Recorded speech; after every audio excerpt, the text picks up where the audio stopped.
Captain on the bridge.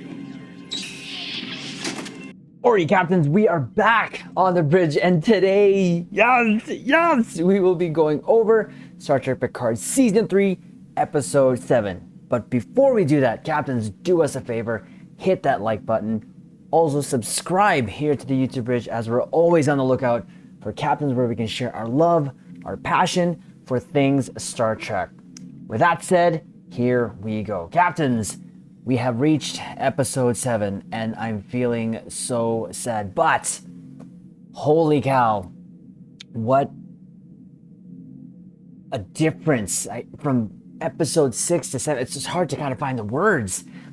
But at episode 7, I felt like I was sort of taken in a little bit of a lower gear, if I can describe it in that way. But then, which was obviously why I scored it the way I did. Still high, I gave it a 9 out of 10, but it felt like it went down a notch. Episode 7 kicked it right back to the high 9s, 10s, and of course at the very end we'll actually give the whole score inclusion. So what we'll do is go over the screenshots that I took, drop, of course, my thoughts, my ECs, and then again at the end give a score. But man, this episode, I was literally on the edge of my seat. My heart was pounding. I was shaking watching this. I was shaking. I really think this was a strong episode. And it just, I mean, most of them really haven't, but here we go. So, on screen. So, with all of the episodes that we've gotten from 2 to now, we've always gotten these previously on. And I had to bring this screenshot back and take this screenshot because we got to hear Ro again. And of course, her telling Picard, it's all up to you. And again, this was my favorite moment from this episode, the moment between Ro and Picard, and just really Ro, the way that she acted, is that the actress just did such a wonderful job. And yeah, it was just one of those previous, but again, just recapping how things were. And of course now, I love how things tie together. So we have this couple of space shots here, but as the camera is sort of moving along, we hear like whistling, and kind of eerie. It's not eerie, but it was just kind of weird in a way. It's strange feeling, but we get again shot to that, and then we get the shot of the Titan. And now this shot was actually from one of the trailers we covered and reacted to, but apparently the Titan's now in the Chintoka scrap yard. And in the scrap yard here, this sequence here was crazy. So a lot of things was happening in this first opening bit here. 7's in the captain's chair. Yes, just yes. But they've also sort of adopted now, all of them, they're sort of, I don't know what do you call it, like civilian uniform. They all have that Starfleet jacket and their comm badge. I love it. I love the look. They're all uniform. I love it. Well, some of them, not all of them. Mostly the main crew. So, but this was a surprise, and I was not prepared for this. 7 was talking to someone, and lo and behold, it was TUVOK. Oh my God, it was TUVOK, and this was awesome. Apparently, and of course, they're talking about the situation, but essentially, 7's asking for help, and while they're doing this, they're trying to figure out if TUVOK is a changeling, and they're using, one of the methods is kind of analyzing his voice. And what we sort of get here is a confirmation from 7 that she was indeed talking to TUVOK, and that was by asking him the game that they played on Voyager. And again, everyone's kind of watching, looking up, going on here, if that is indeed TUVOK. And 7 does ask that question, and again, this analyzed voice analysis is coming inconclusive, but she makes this smile. And when she makes a smile, because TUVOK says, well, as you know, you've beaten me so many times, Voyager music play. Like, oh my God, the field. We were just coming off the fields from the last episode, and then we get this. Yes. It was great. It was a great moment. And we have that confirmation from that it is TUVOK. Now, Having said that, there was a moment where I said, okay, well, let's meet in this system, and this is where the system that I got my neural pathways all fixed and everything. And well, that was actually, and of course Tuvok agreed, yeah, anywhere you want to meet. But that was actually a trap, because one, she starts saying here to Tuvok is Vulcan would never go to the system that she mentioned, and also she got her neural pathways fixed by, well, Tuvok. So she kind of figured out, obviously, that it's not Tuvok, but did say that how did he know that he won or she won those games? Well, obviously they captured him, and this is where we get the evil Tuvok. But regardless of this, that of course he's a changeling, two things here. One, it's awesome that he's in Picard. Let's just get that out of the way. I'm glad they put him back in here in Picard, albeit an evil-ish changeling. But regardless, I'm still happy. But two, I hope that they don't kill the character off. I really don't. But all the changelings are doing is obviously replacing the officers. But having said that, to get information, obviously, but that officer from the beginning of the series was killed and is stowed away in the Titans sort of thing there. So I'm a little worried about Tuvok. I hope they don't kill him and that, everything is fine, but that's kind of where we are at. And, Seven is really, I love Seven here. This whole bit obviously was, here's some nostalgia nuggets, but then let me just take that all away from you, and then I was worried about Tuvok for the most part. But Geordi here was worried because they were starting to trace them, obviously, and that was the whole point of it. But when Picard actually does ask about Will, and if indeed Will was okay, well, he actually changes into Will, and you can see there, they do this obviously to mess with Picard, and it is the whole same features that Vadic has, and we get to find out why. And I think that was really an awesome part of this episode, where we get a really good background of what's happening here and why. Like, of course, obviously the unfolding of the plot, but they had to cut the connection there, and Picard says that they're on their own. They are now on their own. But that's of course when we get what the episode is named and titled, and it's called Dominion. Well, obviously we know why now, of course, because of the Dominion. But then we're taken now to the sort of ready room here, the conference room, meeting room, where Geordi, Picard, and Beverly, and here they start discussing, Geordi's saying, like, hey, I'm running out of places to hide us, right? But they start discussing, especially Beverly, on how to, I guess, deal with the changelings in a way. And she says it's kind of morally wrong, and she's, but they have to do something. But this was a good moment in where they're just obviously trying to come up with ideas on how to find them, how to sort of uncover them. So that's what she is tasked to do by Picard. And they actually also do say, well, one person could know, and that's of course Data. This scene was brilliantly done by Brent Spiner, and just, I loved it. I absolutely loved it. But they do turn him back on, but only cognitive functions, so that he can't really move. It's just, just speaking ability, maybe the ability, obviously, to move his head. But Data does come on. And of course, the nugget here was he mentioned Captain Geordi, and he actually said scimitar. So I don't know why that pulled that memory all the way back then, when Data was still with Picard in season 1 or 2 or 1. So sure, but just to throw in that nostalgia nugget. Again, one of the issues I had, of course, with the last episode is the bringing back of Data. I love him, don't get me wrong, but again, they've said it. He has died twice, and they're bringing him back again. It's working, I get it, but I think he does a beautiful, awesome job here. And again, now we know that all of the personalities of Sung, B4, Lore, and Data are in this body. But Geordi does mention something, that Sung and before, just like memory, and that the actual sort of personalities there are or is Data and Lore, and that they're partitioned. So there's a battle between here, and I'm pretty sure Brent Spiner was having fun with this because he's flipping back and forth between Data and Lore. He made fun of Picard, called him old and stuff like that. It was so good. It was so good.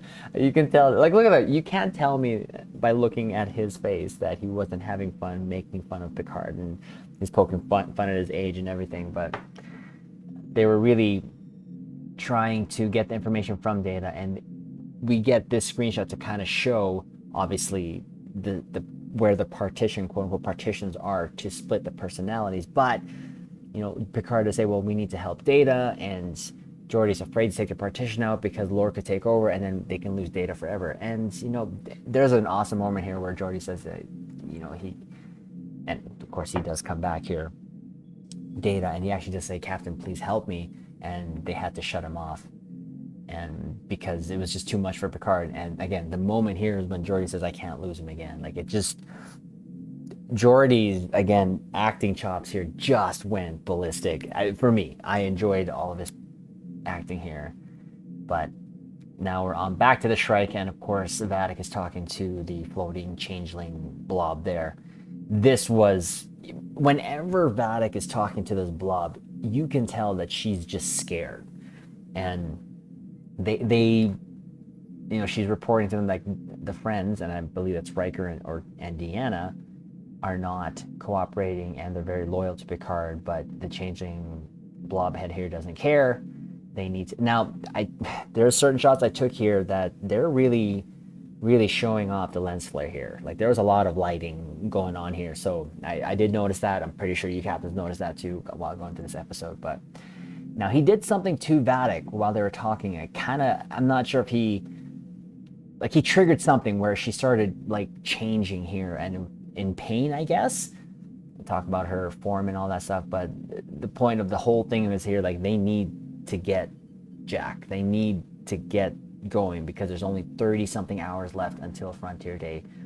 And, back where Picard, Beverly, and Geordi was talking, they think that the plot here and the reason why they stole Picard's body was to, one, use it somehow and infuse it with Jack's DNA, because Picard is going to do a speech, and Picard said, well, they're going to do it like a genetic sort of confirmation that it's him. Well, the plan is to use the body, the changeling, the DNA, to make some sort of clone. Doppelganger is what Geordi said. So he said, it doesn't matter, we need to get it going because Frontier Day is going. So that's what the whole plot is and why they stole Picard's body there. So, but yeah, you can tell Vadic was in pain here, and Blobthing came back to her, and you can tell she was disturbed beyond. Now, I will say Vadic, crazy psycho lady here, was the main star of this episode, and I loved how they showcased it, and the way that they did it was really all because of the actress and the way that she came across, and I loved it. I absolutely loved it. And then we're taken to the turbo lift here, which is kind of weird, where now we get confirmation that, Jack does like sitting here. But here's the other thing. Now, apparently he can hear thoughts. So in what he actually tried to invite her over to his quarters, I guess. So he does like her. But then he also can hear her thoughts. So saying, well, something about he's cute and everything, and but maybe he should start by touching her hand, and he actually does it, and doing so kind of freaks her out. Not gonna lie, kind of freaks her out, and he can hear her thoughts, and he does say he does hear stuff. So, and then he touches her hand actually after she's thinking it, because he hears it in his head. And as she leaves the elevator, he gets the red vision thing again, and you can see that the lights or whatever shutting down behind her, so we get that. So it was kind of weird, but he goes up to the bridge and asks, hey, can I talk to you? But then there was a signal that was coming through, which was a code from a captain, which they use apparently to find if a captain is taken or whatever, to find their ship. Well, now the Shrike is actually using that because, yeah, they got that from Will. So Will's alive, obviously. They're going to try to, regardless if they weren't successful in getting information, they're still going to try to get him and try regardless. So, yeah, C7 there just kind of going there. And we don't get a lot of Liam in this, but there's a moment here where, again, my relationship just with him just goes up and down, and this one went to another place where but we'll get to that when we get to that slide. But so then now this scene was pretty cool. Now Jack and Picard kind of talking here about, Jack's situation where people are dying because of him. It's like, why don't we just go ahead, let them find us and I'll just go. And of course Picard's, no, that's not it. But it also explains about the things that he was experiencing as he was growing up. He always felt different. So I think it was a really good moment between the two. I'm not saying I am having a hard time connecting with Jack, but I'm connecting more with him than I am with Raffi. Speaking of that, we don't even see Raffi and Worf here, but Geordi does mention they're away somewhere, but they're on their way back because they're trying to sort of go over the security comms and find out, where Will is. So they did leave the ship, but they're on their way back. But having said that, I'm having more of a connection with Jack here than Raffi, but still kind of I'm not sure if I can't believe that it is Picard's son, because there is something going on here. And we get a little bit more of that towards the end, but it was a good moment, but here Picard says, maybe, because Jack says they were always they don't have the advantage, but Picard says maybe they do. And that is one of the problems I have with this episode, but it also is one of the strong points of the episode. Now, we get this shot of this Vulcan ship. We did see this again in the trailer. And that ship, captains, if you want that ship, to fly that ship, that Vulcan ship, it's in Star Trek Online. So, again, to those who are new here to the bridge, welcome. I mostly do cover Star Trek Online content, and that's always awesome to see when I see, of course, ships from the show go to, obviously, to Star Trek Online, and you can actually fly that ship. But anyways, so you can see that they moved again. Now they're in open space in the Alpha Quadrant. So they're jumping from location to location, but in doing so, well, they're actually found by the Shrike. And Vadic she is just crazy. Now, apparently in this whole thing, they cannot sort of isolate the life forms on the ship because of interference from the Vulcan ship. It's actually even mentioned here that there's radiation from the Vulcan warship. So that's an interesting little nugget. Maybe something that we can use there for our Star Trek Online content. But this, again, just you can, even though she's crazy psycho lady, the range of her acting, her emotions that she portrays in all of the scenes that she's been is absolutely awesome. And it was on full display in this episode, which I really did appreciate. But again, there's some lens flare there. But eventually they do say, hey, you know what, we gotta go. Jack's right there. They're right there. And, according to their sensors, both ships are dead in the water. But, even though one of the henchmen does say might be a trap, they have to go. She has no choice. She'd probably be killed by Floaty Blobby Head there. And they decide to take a shuttle over. And it just, again, her emotion there is just from worried to happy to sad to angry. She just does it so masterfully and beautifully and scary, eerie, crazy.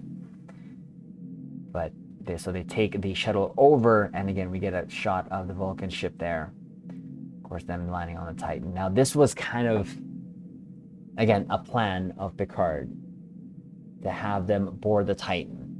Now, this sensor that she had was on her arm, and it can sense the life forms, and I'm guessing it, because they're on the ship, they can see it. So, but as she boards the ship, well, they actually are greeted by Jack. Jack is actually there.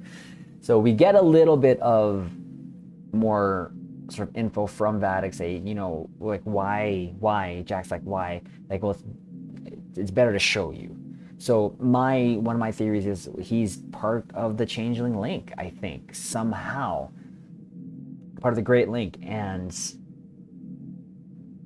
the episode does end off on saying that, you know, we're actually going to find out his sort of true identity. I mean, I still think now I don't know what to think, because I thought in the episode that he was fighting that first changeling on the Titan, that changeling imparted himself or imparted something on him, but it doesn't seem the case. But anyways, he actually does confront them, like he's like close to them, but he does decide to actually run. And that's the scene again we get from the trailer there. He does actually run. Sydney is waiting there, and they do confront. And they try to shoot them, and they all miss. Like, look how close they are, and they just miss. Starfleet's military training, aiming training, whatever it is, it's really bad, because they were that close and they could not hit the side of a starbase. It was absolutely whatever plot, but sure. But the plan was to get them on the ship, but to also lure them to specific spots where they can drop force fields. And that's kind of what they did throughout the thing. And they even caught Vadic. And it was Jack who actually caught Vadic. And this is in the sick bay here. And again, just the whole Vadic isms, it's just great. Like, she's caught. And now there was a changeling in that room as well. Vadic told to stop, but Jack did shoot at the changeling. He runs away. Of course, he runs after them, but runs back to Sydney, and they told the bridge module, hey, you need to drop the shields. Of course, now they're trapped there. So you have one changing on either side of them, and it's Jack and Sydney there trapped along with the other one. So, but now we're back to Geordi. This Geordi Data thing I was waiting for, because there was a huge connection of friendship, if you will, between Geordi and Data, and this we get it on full display here, like full display. But at that moment, he was trying to actually beam them out, but there was something happening. Transport was denied. Well, why? Because lore. He actually activated himself, I guess. Sure. And so this brings us to now where the connection is between Lore, Vadic, and Moriarty. Well, Moriarty was just a hologram and a projection of Data. There is no connection between Lore and Vadic. Lore is just being Lore. That's it. It's just Lore is being Lore and trying to preserve himself. And yeah, when Geordi said Lore, the way he's saying it, oh man, Geordi's just on display here. But back at sickbay, Bev actually does visit Vadic here and tells her, hey, you're in the shield that you can't get out. It'll be challenging for you to even try to get out. But we just get a range of, like, look at her. Like, look at her face. Now, Beverly does hold that phaser because she's kind of telling her she took an oath, and she's kind of, she's losing it in terms of wanting to kind of turn back on that oath, because she's hunting her son. She's trying to protect her son. So that was a good back and forth between the two here. But again, look at that. Just crazy psycho lady there. Now that's the beginning of the other side, but go here, there. And Picard does enter the room here, and she kind of figures out they're kind of do good cop, bad cop type. It kind of feels that vibe that I got here. But again, we actually get now more background on what and how they are, what they are, these changelings. And she explains to them that, well, she was a prisoner of war. I had to take all these, like, look at her, but she was actually explaining, and everyone was listening in on him.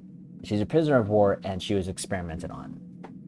And that is how we get them. But it seems like she was the first one. Now, we all have seen the scars on her face. Apparently, it is from the experiments that was run on them. And in the flashbacks that she was having via telling them, she said she heard the screamings of the others, and you know what? The others are in vials. The other changelings were put in vials there. So not only her, but other changelings as well. and we just get a glimpse here of the two here with the force fields failing, and Geordi does try to make a plea, but here again, Jack here is just kind of doing the whole red eye thing, and I don't really get that. But as she keeps explaining again, she was captured and in Daystrom Station, and they were experimented on, so her and however many of these other changelings. And again, it seems like she was the first one. So whatever experiments that they were done on, that's what created the scars on their face. Their whatever injection. And as she's saying again, the range of emotions on her face was just from happy, sad, it's crazy.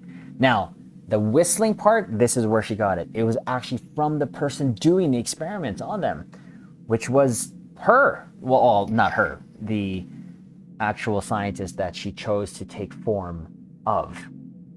And she's the one injecting stuff, and what she injected them with is what sort of gave them their abilities. And the whole thing was, the reason being for that is they wanted to make like super spies or perfect spies to, or I guess the Federation or Section 31, one of the two, more like Section 31, to plug them into whatever situation and then cause chaos or get information or whatever have you. But this particular person is the reason why they have gone on this sort of rage fest. And there was even talk of course, the Dominion War and what the Federation had done to them by introducing that virus to them. And we get to find out that, yes, that the Federation did give them or I guess was planning to or whatever, but regardless, the cure, but Vadic did say, well, we even had to steal that because the Federation didn't want to give it to us or something like that. And of course, they got experimented on who were captured.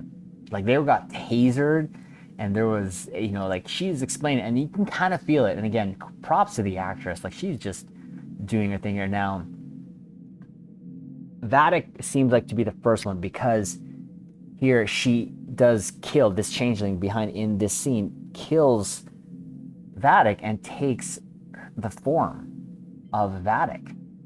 Now, from what I can understand, this sort of feature now that they have, or this alteration, can be imparted to others in exchange for a shorter lifespan, is kind of what I'm getting. But they're doing it because, well, they want revenge. They're not messing around. And again, you can see just the pain, and she even does a little appealing to Beverly by, well, not appealing, but just kind of egging on Beverly by taking the form of Jack and saying, you're about to lose 2 sons or something like that to effect, and she goes back to her form. It's so, again, not hiding it anymore. They're full sight, and we get to know why she has these scars. It's the Federation, Section 31, doing all these experiments, and that's why they're taking that as the revenge to them in this grand plot to do it on Frontier Day when everyone's there all in one spot. So, yeah, just in between shots here. Now, towards the end of the episode, it just kind of goes all over the place here, but we didn't get a lot of ship shots, but it's okay.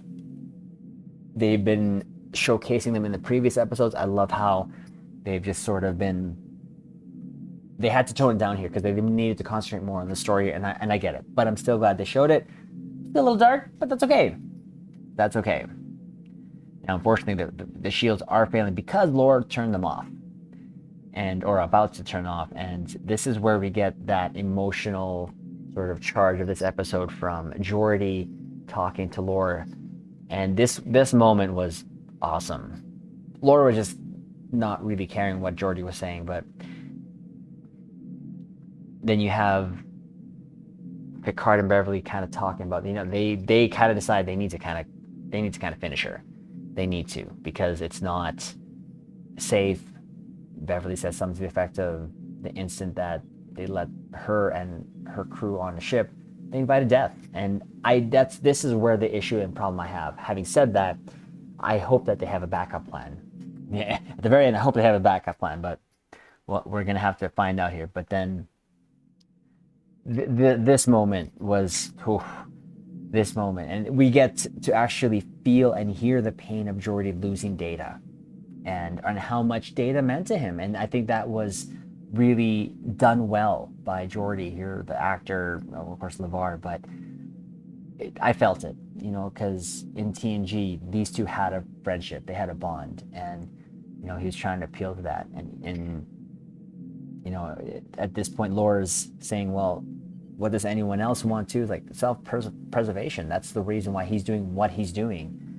And that's kind of, Beverly's decision as well with Picard, that they need to kind of take out Vadic to protect Jack. But this plea here was so good, so well done. Now, here's the thing. Lord does actually create the chaos. He drops all the force fields, so Vadic turns into goop again.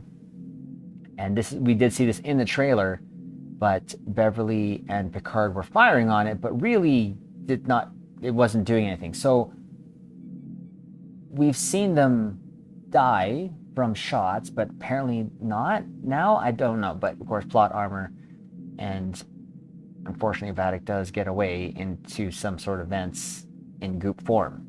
So phaser shots didn't phase her, she's just going on. But the force fields drop. Now this was kind of a weird moment for me.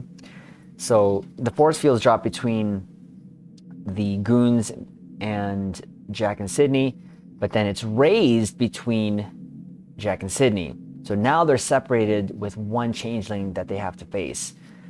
So now they're fighting them on their own. Jack manages to kill the changeling, of course, but here again we have just Lore looking on and being happy, and Geordi just saying, please, man. The scream that Geordi did was so good. It was so good. I felt it. I felt his worry for his daughter. And Alondra didn't have a lot of lines here, but it's fine. Geordi carried this, and it was just beautifully done, masterfully done. As a father, I felt his scream. Not that I had to scream like that, but if I had to scream, it'd probably sound like Geordi. And so this is where it gets weird. So Jack takes care of the changeling, but now Sydney is by herself, about to get hurt, killed, or whatever. And she starts saying, Jack, what do I do? And then his eyes start going, the red thing, and so does hers. And he tells her what to do. So this whole sequence here was start off like turn around and roll or whatever. But by the end, and again, well, here, just look at Geordi. But by the end, they're in the same pose because Jack controlled her body or told her, I don't know. And this was kind of I don't know what to think about this moment. But obviously, again, Jack does have something going on here with him. And along here with Sydney, meaning that there's a connection, even deeper connection, I don't know. But Data actually eventually does finally take over here, and again, the relief on his face, but Sydney did pull a gun on Jack here because, well, what the hell, right? But then she kind of initiated, but of course, flight or fight, right? And of course, she had to fight there. But so Vadic, of course, is actually trolling the hallways there. And they finally, so Beverly and Picard finally find out, looking at, apparently the project was called Proteus. The whole changeling thing was called Proteus. And the way that this scene went is whatever they got injected with, apparently they can use that now to trace them, and which is what they did. So now they can actually find them where they were. They were Deck 9. Picard tells Shaw. And this is where I'll go back to what I said in the beginning. This is my relationship now here with Shaw was, please, Lord God, don't die. Don't die. I didn't want him to die. Because the changelings, again, look how close they are in proximity. Changelings take out the two security guards. And then Liam does actually shoot that one changeling. He actually falls down. He got shot in the head, but he gets up again. So again, I'm not sure, are they immune to phaser or not? Unless they get vaporized, whatever. but then he gets taken and gets thrown into the turbo lift, and they're heading to the bridge. And I thought he was dead. I was like, no, what about my spin-off series? Well, not my spin-off series, our spin-off series, of course, Captains, but he wasn't dead. He was just beaten badly, apparently. But when he is thrown forward or falls forward, they, of course, don't see the changelings in the turbo lift, and unfortunately now they get rushed. One actually crewman got killed because they literally rushed the bridge. They came from the meeting room all over the place. So I guess they gooped up and went through the vents or whatever as soon as those shields dropped. And now Vatic is on the bridge and actually takes over the ship, even saying that to the crew, like, I'm the captain and all that stuff. So this was, when all of that was happening, there was music playing, and I really felt that added a lot to the mood, and of course the sort of feeling of for me personally, of just me being on the edge of the seat because of how things were going, the storytelling from the action. It was really done well. And again, who really shines here is Vatic, and I think Jack and Sydney make their way to Picard and Beverly, but they're all listening because Vatic does do ship-wide announcement, and essentially is saying, she actually takes the captain's chair, is saying, it's about time now for Jack to find out who he really is. So again, my theory might be going out the window now, because it seems that this is something that was done long way ago, because when she was being sort of questioned by Beverly there in sickbay, she mentioned that he wasn't supposed to be yours, or something to that effect. So we're gonna find out. So this is episode 7, and this episode really, I feel, did really, really good in bringing me back to the edge of my seat. And the pacing, though slower, picked up, because of course now we're finding more of the plot. So I think this was really done well, and Vatic, the character, shown through this episode for me personally. And I still think she's crazy psycho lady, but now we know why the way she is. It was told well. We get more of Jack's abilities now. Apparently he can talk, use telepathy and control, but I'm not sure. That was kind of weird. A lot of things happened in the episode, and one of the other highlights for me, obviously, was the showcasing of Geordi and Data. The friendship there was great, but Crazy Psycho Lady here took the cake for this episode, which brings me again to the conclusion. This episode was absolutely awesome. I have to give it a 9.99. Again, not the full 10 because of the issues that I had with it, with the Jack thing, and that's the 0.01 that I'm taking out of there. But we're gonna find out next episode, and man, it's hard to find the words. I don't want this to end. I really don't. I want this to keep going, because this felt like such a movie.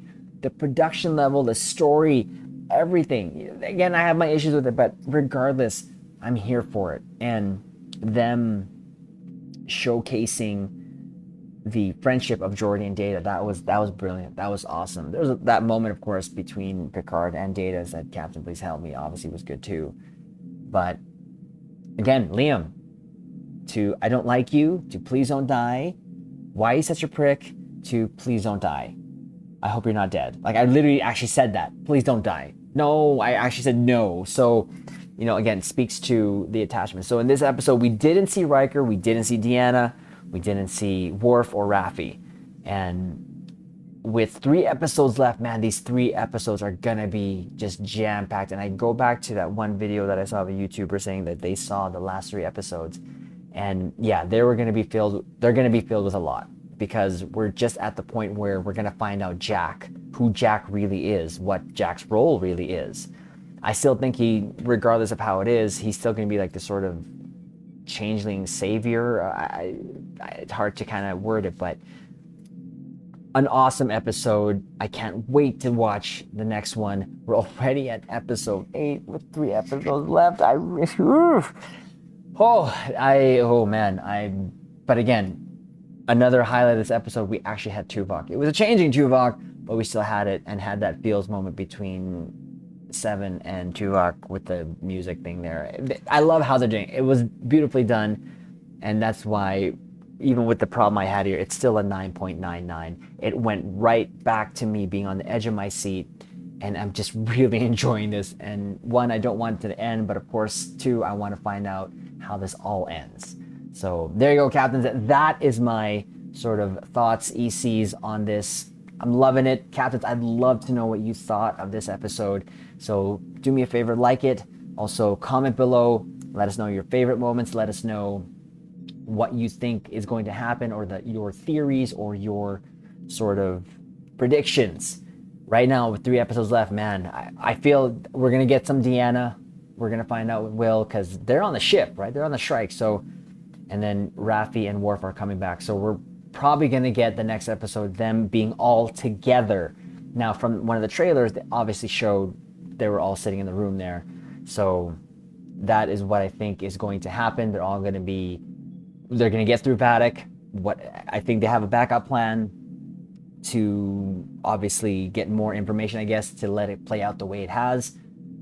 I'm hoping that they all let what happened to try to get Paddock deeper into the ship so that they can actually just take them all out at the same time. And I'm hoping. And of course, we'll find out. So, of course, Captains, subscribe here to YouTube Bridge. Like I said, we're always on the lookout for Captains where we can share our love and passion and have these discussions here on the bridge, especially when we have all this Trek going on. So, with that said, Captains, we'll leave it on this note.